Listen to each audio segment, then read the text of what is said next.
Our topic today is anger. That's a topic that is very close to my heart. So, this is about 10 years ago. I'm getting ready for a surprise birthday party for one of my close friends. And I'm doing all kinds of work to get ready for this party. And there are people coming to the party who I really want to impress, I think. And I realize on that day that it's going to rain. And so I get out two of those pop-up canopies. You know those 10 by 10 easy ups? We have one here for the church. And I put those, we were going to have the dinner outside, because it was in the end of the summer. And of course, in the summer it's not supposed to rain, except we live in British Columbia. So it always rains. So I put these two pop-up canopies over the dining tables outside in the backyard where we're going to have the party. I do all this work. Everyone shows up. My friend is super surprised, very happy. Everything's going great. I'm running around getting the last-minute details in place. It is pouring rain. Pouring rain. But we've got these canopies, so it's okay. Everyone gets seated. We've just prayed. We have the meal in front of us. Everyone's talking, having a great time.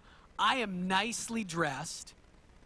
The canopies are starting to sag with a little bit of water. And then a lot of water. And then my coworker, and I got to tell you, my coworker, I was already annoyed with him for a bunch of reasons. He shows up at the party half an hour late and comes in to find a seat. And as he does, he looks up and he sees the canopy sagging with water. And this is a little ways from me. And he decides he needs to clear all of that water off the canopy. So he grabs something, pushes up on that water, and it runs the opposite way that he thinks it's going to run. And all of that water, probably 10 gallons of water, dumps directly on my head. It kept going, probably for 2 or 3 seconds, it's dumping on my head. There's 30 people sitting at these tables, and I'm just sitting there in the dark, in the rain, completely soaked. What's going on in my heart at that moment? My fists go like this. It rises, and you can feel it rising in your body, and it rises right to about here. You know, if it goes past here, you lose control of your body, don't you? It rises right to about here. And then at that moment, a thought comes into my mind. I'll tell you what the thought is later. A thought comes into my mind, and I make a decision. And instead of losing control, I start laughing. And everybody at the party starts laughing hysterically. And then I tell my coworker, go get me some new clothes. And the whole night, instead of giving into anger, I was able to turn that whole situation around into something funny and even fun. Now, many other times in my life, it has not gone that way. As a kid, I struggled with anger so much. Many times, babysitters would only come and watch me one time between the ages of 5 and 10 because I would throw things at them. Dishes, firewood. This is not good. Twice in my life, I have actually punched someone in the face. I'm not a fighter, but twice in my life, once as a kid and once as a young adult, I've actually punched someone in the face. Once I drew blood. It's pretty bad. Yeah, I'm laughing about this a little bit, but this has been a very serious problem in my life.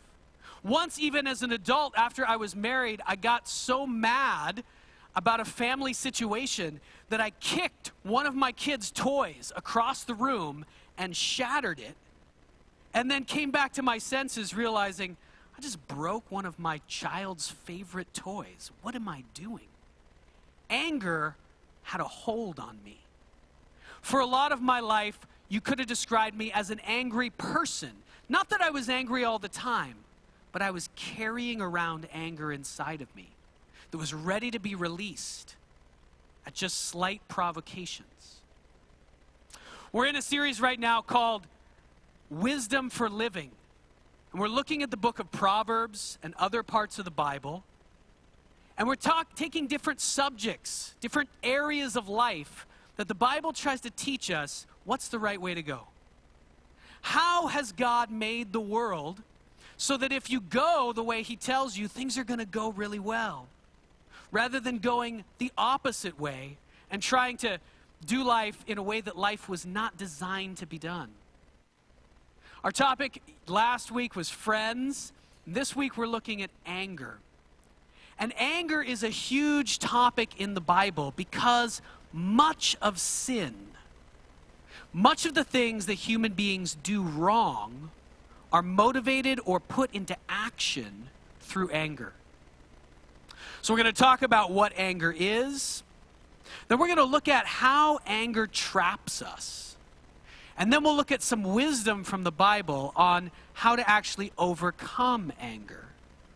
What methods or what power has God put in place? Has he given us? What wisdom has he given us that can help us to not be, like I've described myself, a person carrying around anger? And why would I want to escape that? So let's start. If you're one of the people who's trying to fill in the notes for your bulletin today, those won't come until the end. So I'll let you know when those are going to come. Let's start off by talking about what exactly is anger. What is it? And anger is not in itself a bad thing. In fact, anger is, just by itself, simply a feeling. I think it's clear from looking at life that anger was given to human beings, and there are different words for anger, all the way from irritation all the way up to rage. Anger was given to human beings for our good, actually. Anger is kind of a red flag. When someone does something, or when something happens that is against your will, that's not what you want, not the way you think things should be, anger rises to let you know. It rises to let you know that, and also to give you a little bit of extra kick into action. Because sometimes there are situations in life where we need to take action. When someone crosses our boundaries, when someone attacks us, when there is a situation where someone needs to be protected or defended, anger in those situations is necessary. Even sometimes anger is necessary to just push us through a situation that we might not otherwise have had the energy to tackle. Earlier this week, my 6-year-old Nathan learned how to ride a bike. I was so happy, yes!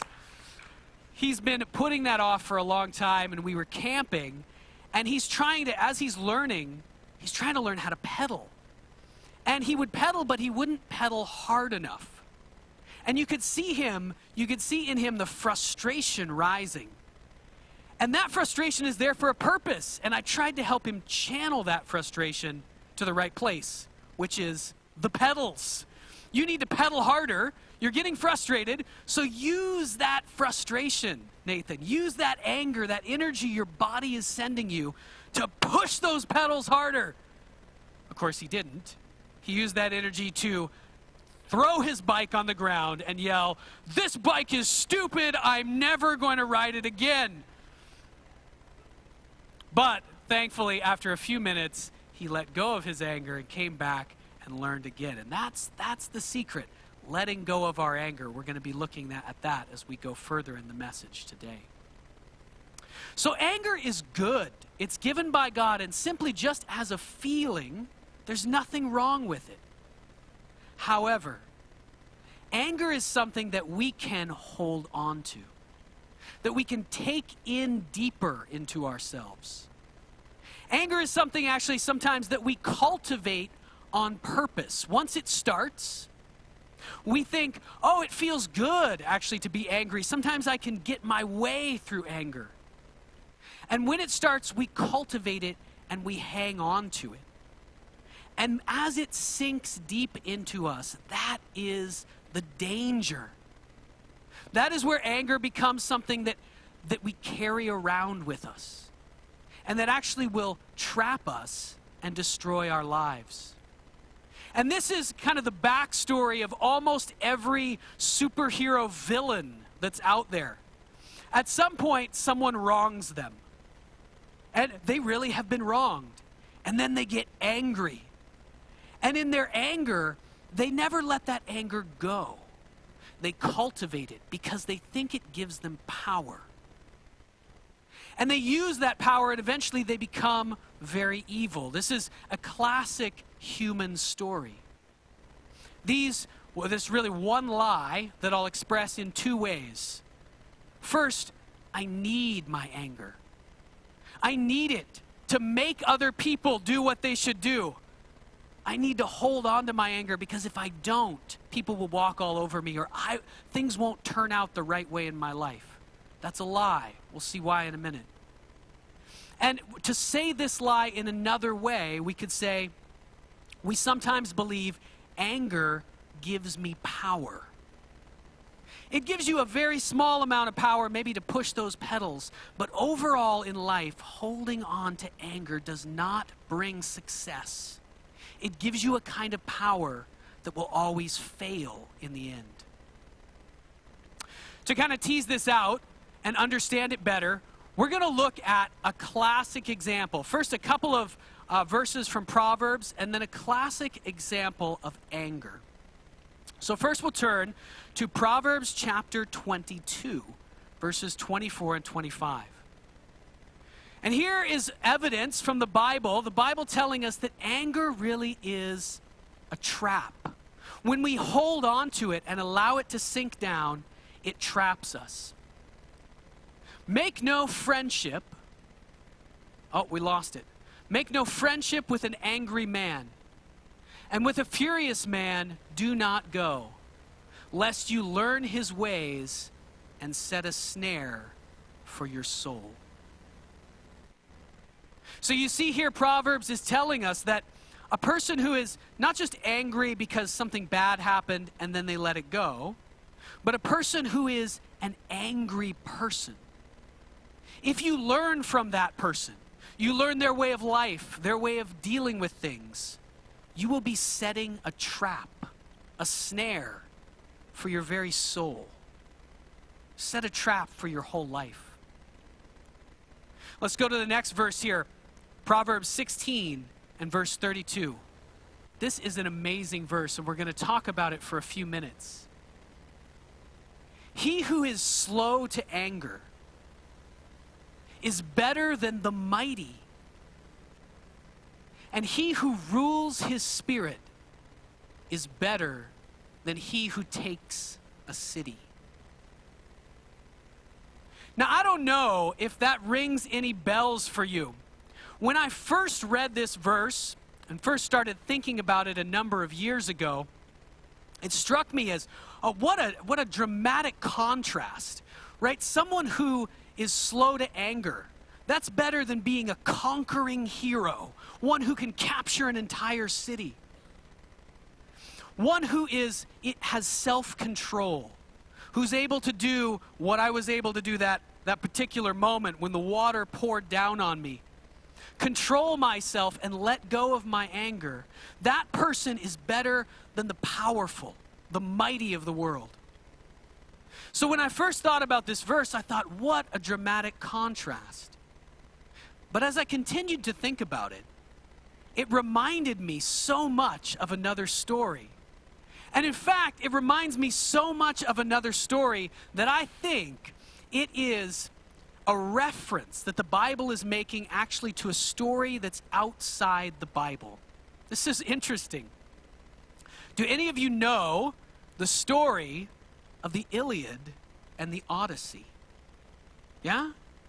The story of the Iliad and the Odyssey, maybe written by a Greek poet named Homer.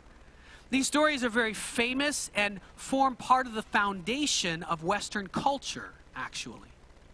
For the ancient Greeks, the stories of the Iliad and the Odyssey served the purpose that the Bible serves actually for us today. They were stories that people read, and they took from them deep meaning about how to live their lives. And let me tell you those stories for a minute, and we're going to use the two main characters of those two books. There's actually only one hero of both books. But the two main characters of those two books to talk about what happens when you are an angry person. When you decide that anger is the source of your power, what is the end result? And what is the alternative? What does a wise life really look like? So in the Iliad, if you don't know the outline of the story, the Greek warriors they've laid siege to the city of Troy. Everybody nod your head if you've at least heard of Troy. There was a movie a while ago with that one guy that people think is good looking. It was Brad Pitt or something, right? About Troy. And so the story is actually not very much like what happens in that movie. But the story is the Greeks had laid siege to this city and the cities around it for 10 years, the city of Troy, because the city of Troy had stolen this beautiful woman, Helen, from one of the Greek kingdoms. And they'd been laying siege to this city for so long, and their greatest warrior was a man named Achilles. Yes, Odysseus is also there, and Odysseus is the hero, but he is not the greatest warrior. Achilles is the greatest warrior. Achilles and his Myrmidon soldiers can conquer any city. Achilles is the mighty. He is the one who conquers cities. In fact, that's one of the titles given to him in the book, the one who conquers cities. And in the very opening lines of the Iliad, this is how Homer sets the scene. He says, "Let me tell you about the Greeks at Troy, and let me tell you about the wrath of Achilles, his anger, and let me tell you about all the pain that it caused." The wrath of Achilles, his anger, and all the pain and suffering that came from it. I have a picture up here. This is a Greek depiction of Achilles. Achilles here is doing what, it's actually kind of good for us. It's mnemonically helpful for us that his name actually has the word kill in it, because that's what he does. He just kills people all the time. This is what he does in the Iliad. And so we have a picture here of him killing, I don't know who, somebody. And you can see that Achilles is depicted all in black. His armor is black. His body is black. His soul is black, is the idea here. He is full of darkness and death. What happens in the Iliad is that Achilles is this great hero conquering cities, and then someone in the Greek army dishonors him. In fact, Agamemnon, the leader of the whole Greek army, dishonors Achilles. And Achilles says, "I will never forgive you.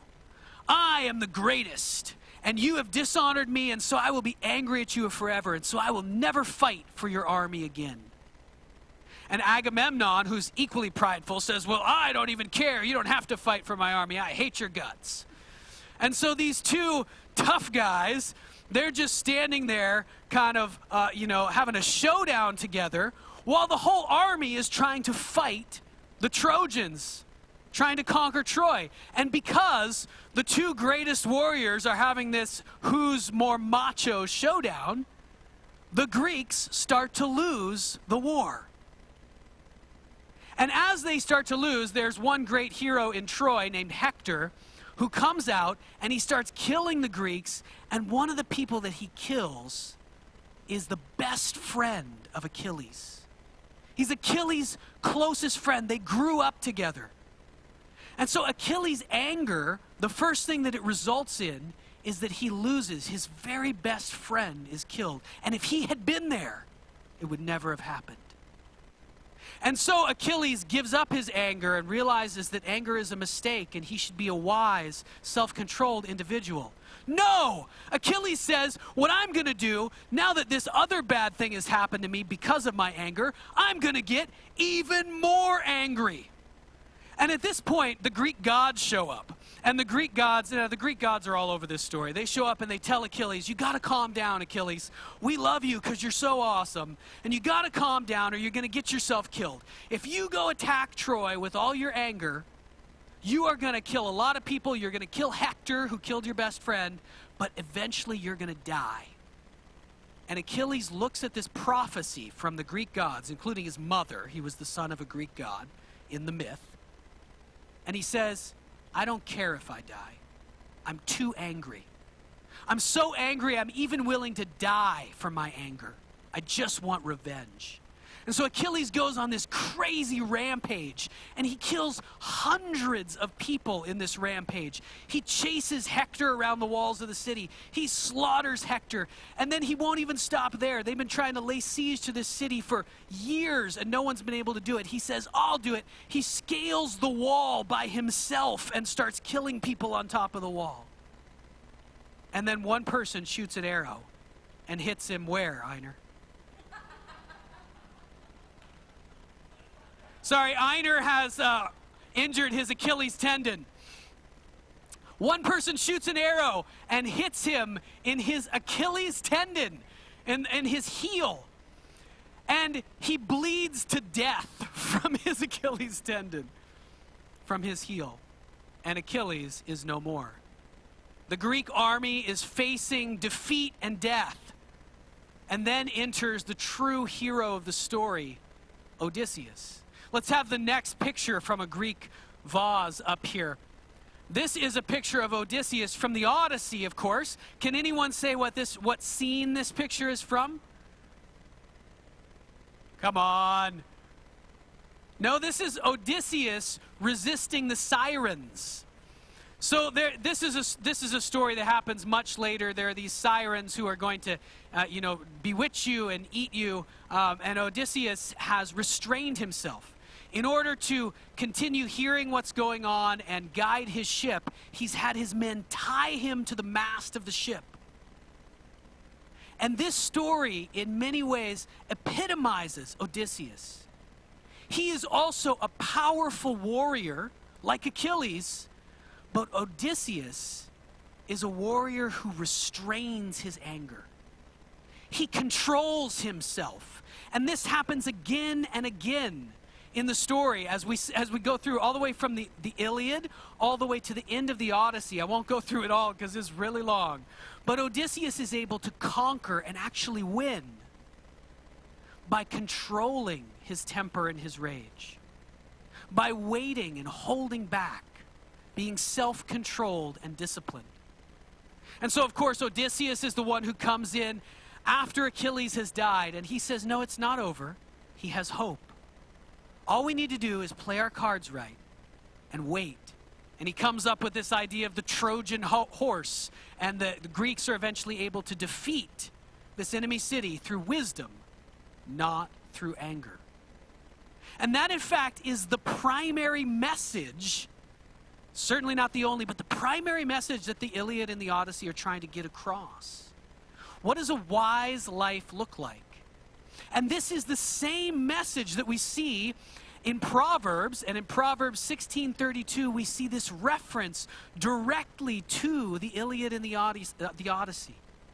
Better is one who can control himself than one who conquers a city. Better is the person who's slow to anger than the mighty person who relies on his anger for his power. For so many reasons. You see in this story of Achilles, it's not only that Achilles dies and everyone else that he loves dies because of his anger, which is bad enough, but Achilles doesn't even succeed at what he's trying to do. In fact, in the end, his anger, which was designed to conquer cities, doesn't conquer the city, does it? Even though he's gone off on a rage, he's given his own life, all this bad stuff has happened, even the goal that they're going for fails. It fails to be achieved through anger. And this is what we got to recognize. My anger at that other person in my life because they did this thing to me. My anger at this person who keeps doing this thing to me right now. I need my anger to change them. No, it's a lie. Your anger will never change that other person. Your anger will never fix the situation. Your anger will only turn you into a black-hearted Achilles. It will destroy your life and the people around you if you hold on to it. And you will never succeed in changing that other person through anger. Anger doesn't work. Proverbs chapter 22 and verse 8 says this. 22 verse 8. He who sows iniquity will reap sorrow, and the rod of his anger will fail. The one who chooses to take anger into themselves, because that's the way to win, will reap sorrow. And in the end, the power of anger will always fail. So that's where we're at. The first half of the message here, trying to convince you and convince myself in those moments when we want to believe the lie. No, anger is not the way to win. Anger internalized is only the way to lose. So now, what do we do? How do we get rid of it? Anger is a kind of pathway, and it sinks down deep into us. Let's bring up that slide that says the pathway of anger. I've written down a bunch of words here for you that describe different levels of anger and how anger sinks into us and takes control. Because that's what happens when someone flies off into a rage. It's that their anger, their body has actually taken control. And that's what happens when I am internalizing my anger. I am giving control of my life to a feeling, which is always a bad idea.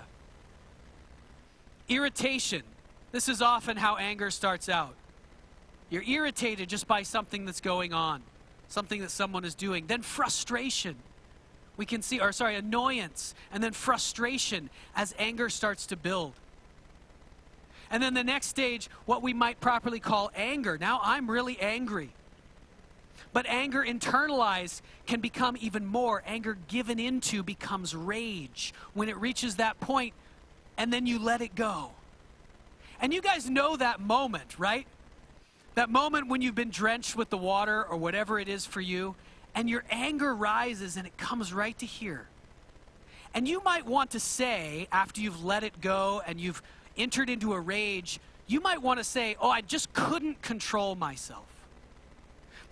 There was nothing I could do. That situation made me so angry. But really, right when the anger reaches this point, there's a place where you have to make a choice, isn't there?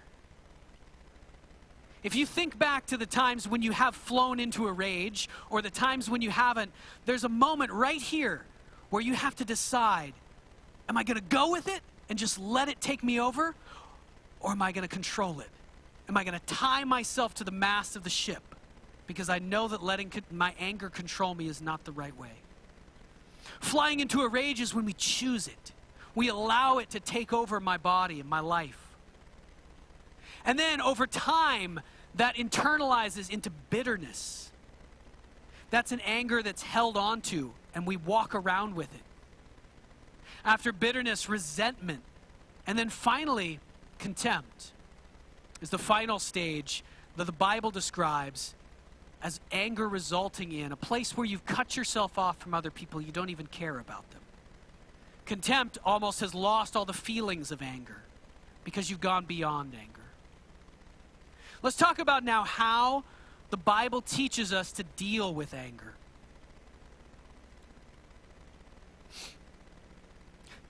I noticed this week, it's interesting, isn't it? I never thought of this before because the words are so different the way we pronounce them. But actually the word anger is part of the spelling of the word danger, isn't it? This is an easy way to remember that anger is a trap. You need the word anger to spell danger. Whenever anger rises, it's not wrong, but we do need to remember that it is extremely dangerous for us. Anger is a trap. How can we get rid of anger? The first place that we're going to turn is Psalm number 4. And so let's bring that up. on the screen. Psalm number 4. In Psalm number 4 and verse 4, it says this: "In your anger, do not sin. When you are on your beds, search your hearts and be silent. Offer the sacrifices of the righteous and trust in the Lord." We're going to turn to one other place as well, and that's Ephesians chapter 4. And in Ephesians chapter 4, Paul, who wrote this letter, actually quotes Psalm 4. And here's what he says in Ephesians 4, just the first couple of verses here, starting at verse 26. He quotes Psalm 4. He says, "In your anger, do not sin." And then he adds to it, "Do not let the sun go down while you are still angry. And do not give the devil a foothold." Do not let the sun go down while you are still angry, and do not give the devil a foothold.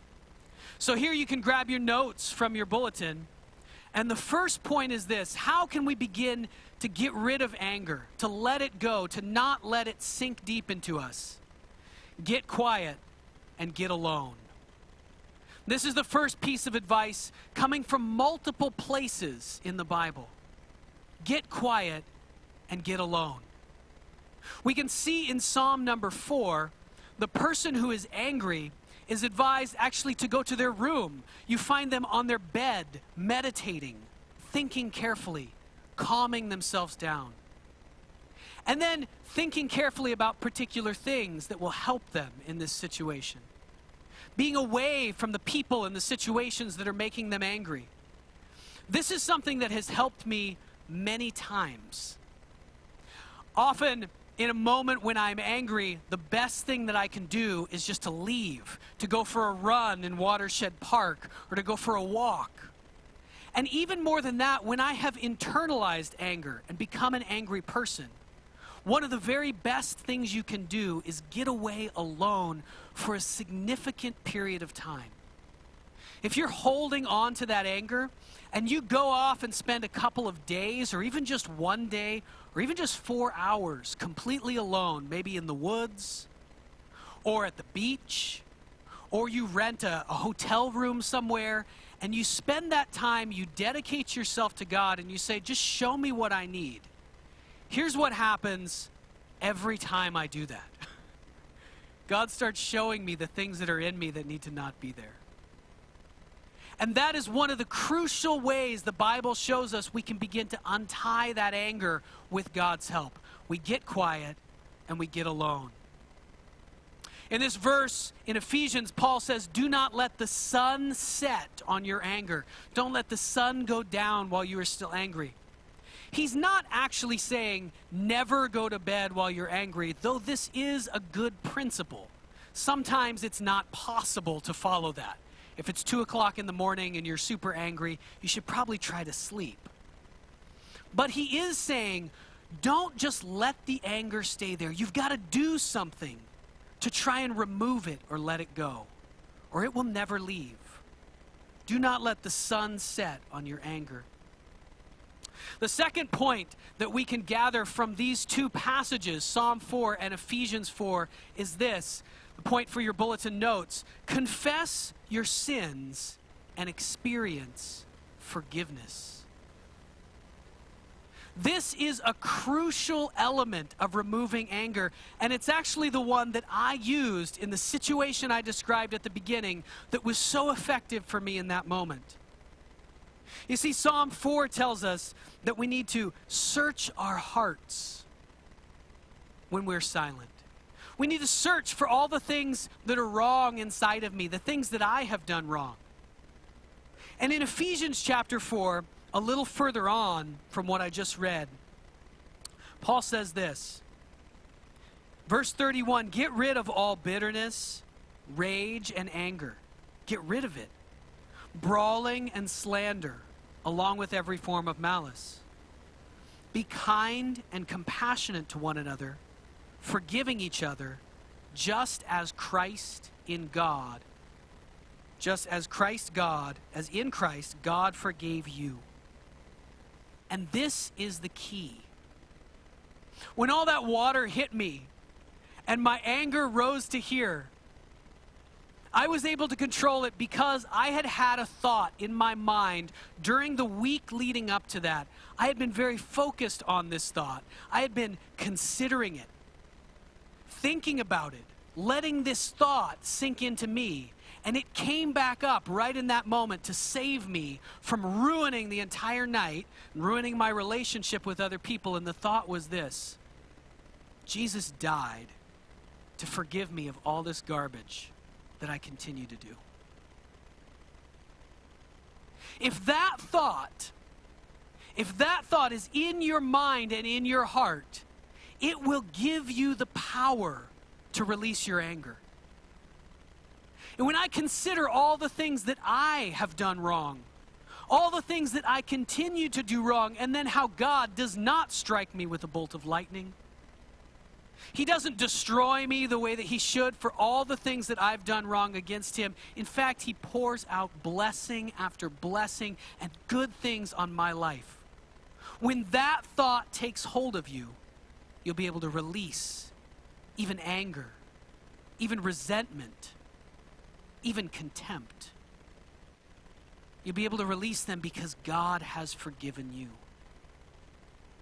So we need to confess our sins and experience the forgiveness of God to break the power of anger in our lives. Final point and final verse. Who has the very greatest teaching on how you should get rid of anger, how you can break its power in your life? Unsurprisingly, it is the greatest teacher who ever lived, the Lord Jesus Christ. We're going to turn to Matthew chapter 5. And here's some advice from Jesus. In Matthew chapter 5, verse 23, Jesus has just described a person who has anger, resentment, bitterness, and contempt in their hearts for other people. They've allowed anger to sink down deep and take control of them. And now he begins to show them the way out. What can you do to allow God to fix that problem in you? And what he says is quite surprising. So remember, he's talking to a person who is angry, and he's trying to answer the question, how can they get rid of their anger? And here's his answer. Therefore, if you're offering your gift at the altar, so you're in church worshiping, and you remember that your brother or sister has something against you, first go and be reconciled to them. Then come and offer your gift. Can you hear it? You can almost hear the angry person. I can hear myself going, no, Jesus, I'm not talking about how do I help someone else not be angry. I'm talking about how do I help myself? How do I get rid of the anger that's in me? Why are you telling me to go fix stuff with my brother who's angry at me? Jesus continues, settle matters quickly with the adversary who is taking you to court. Do it while you're still together on the way, or your adversary may hand you over to the judge. The judge may hand you over to the officer, and you may be thrown into prison. Truly, I tell you, you won't get out until you have paid the last penny. What do you mean, Jesus? You're telling me again that I need to go do something for someone else? I'm talking about me. How do I get rid of my anger? Here's his answer and the last point for your bulletin notes. If you want to get rid of your anger, you want to break its power, go make it right with the people who are angry with you. Do you see it? There is nothing else like this for breaking the power of anger in your life. Anger it's sourced from your pride. The reason we hang on to it is our pride, our thought that I am good, I am being mistreated, things should be different for me. This person needs a change because they're affecting my life. Anger is essentially self-centered. And Jesus here changes the entire focus. He says, you want to get rid of the anger that sank down deep into your life? Go find the person who's angry with you and fix the problem. Go find them and apologize. Go find them and make right the thing that you did to them. And you're going to come back from that and find out that the power of anger in your own heart is broken. Because as you obey God and love your brother, your neighbor, your friend, the power that evil, and as Paul had put it, the devil had in your heart, is broken by God's power, released through your obedience. So we've seen here today how the Bible teaches us we can overcome our anger. We've seen why we would want to do that, and above all else, I hope that's what you have been convinced of today. Anger is not the way to succeed. It is not the way to make other people change or to make anything happen in your life. It will only, always destroy your life and fail in the end. But its power can be broken by God's power if we will obey the wisdom that we find in the Bible. Let's pray now, and we'll continue in worship.